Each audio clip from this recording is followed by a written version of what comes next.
లోక్సభ ఎన్నికల్లో భారాస గెలిచే తొలి స్థానం సికింద్రాబాదేనని ఆ పార్టీ కార్యనిర్వాహక అధ్యక్షుడు కేటీఆర్ అన్నారు. హైదరాబాద్ యూసుఫ్గూడలో ఏర్పాటు చేసిన జూబ్లీహిల్స్ నియోజకవర్గ స్థాయి సమావేశానికి హాజరైన ఆయన 5 ఏళ్లు కేంద్ర మంత్రిగా ఉన్న కిషన్ రెడ్డి నియోజకవర్గానికి రాష్ట్రానికి ఏం చేశారని మండిపడ్డారు.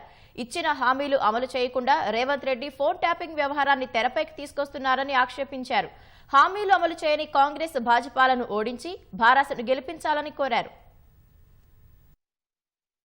ఇవాళ దేశంలో బీజేపీని కొట్టాలి అంటే, బీజేపీని ఓడించాలి అంటే కాంగ్రెస్ పార్టీలో ఆ శక్తి లేదు.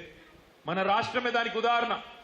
మొన్న జరిగిన శాసనసభ ఎన్నికల్లో బీజేపీకి సంబంధించిన తీస్మార్ ఖాన్లు, బత్తీస్మార్ ఖాన్లు, బండి సంజయ్, ఈటెల రాజేందర్, అరవింద్ ధర్మపురి, సోయం బాపురావు, ఇంకా ఇతర నాయకులు ఎవరైతున్నారో వీళ్ళందరినీ మొన్న ఓడించింది ఎవరు ఒక్కసారి ఆలోచన చేయండి.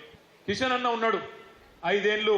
కిషన్ రెడ్డికి ఆఖరే కరోనామే కుర్కురే ప్యాకెట్ బాంటే ఏం చేసినవా 5 ఏళ్ల కిషన్ రెడ్డి అంటే, కుర్కురే వంచినా, లిఫ్ట్ చాలు చేసినా, సింటెక్స్ ట్యాంక్ కాడ కొబ్బరికాయ కొట్టినా, ఎంఆర్ఓ ఆఫీస్ కాడ రేకుల షెడ్ వేసిన. ఇంతకంటే ఏం చేసిండు? హైదరాబాద్ లో మూసికి వరదలు వస్తే రూపాయి ఇచ్చిందా బీజేపీ ప్రభుత్వం? తెలంగాణకు బుడ్డ పైసా పని చేయని బీజేపీని మాత్రం పక్కాగా ఎలక్షన్లలో తొక్కుదాం, మన ఓటుతోనే ఓడగొట్టి మన సత్తా ఏందో చూపెడదామనే మాట కూడా నేను మీకు హృదయపూర్వకంగా విజ్ఞప్తి చేస్తా ఉన్నా.